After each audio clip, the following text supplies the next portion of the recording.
Oui, merci Monsieur le Président, chers collègues.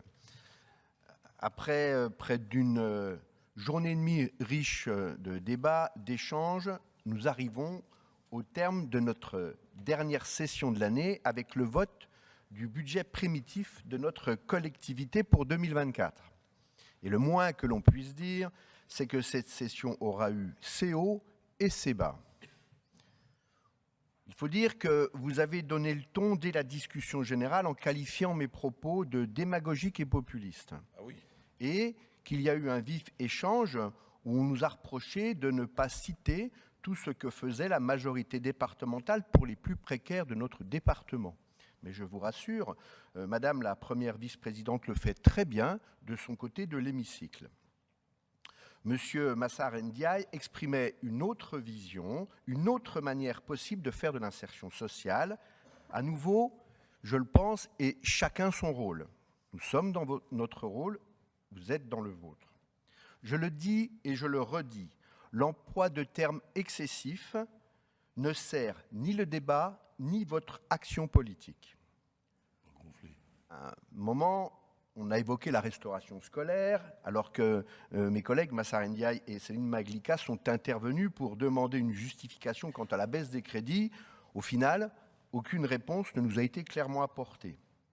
Hier après-midi, l'ambiance s'était apaisée et les débats étaient de qualité et vous avez même souscrit à la proposition présentée par Christophe Lucan de revaloriser l'enveloppe du FABA au profit des associations qui font vivre notre département.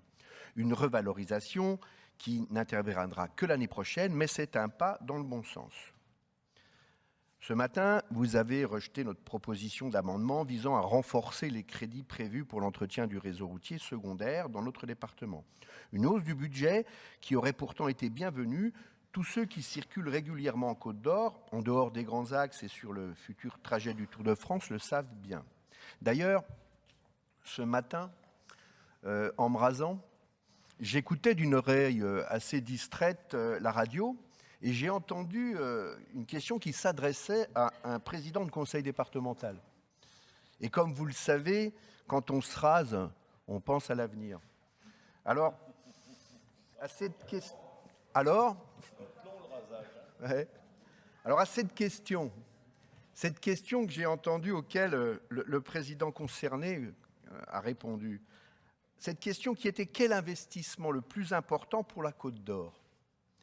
J'aurais répondu « Investissons dans l'humain, dans les professionnels de l'action sociale, dans l'accompagnement des plus fragiles, dans nos compétences pour tous les enfants, pour nos aînés et aussi pour ceux que l'histoire de vie a fragilisés. » On a, au cours de cette session, Monsieur le Président, noté la réussite du plan Marshall pour les collectivités.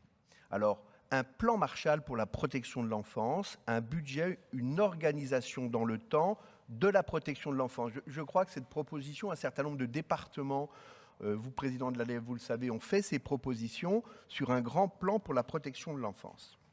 Vous avez voté hier contre l'évolution du point GIR que nous avons proposé pour réduire le reste à charge des bénéficiaires de l'APA, un reste à charge qui, vous le savez, pèse lourd dans le budget des bénéficiaires.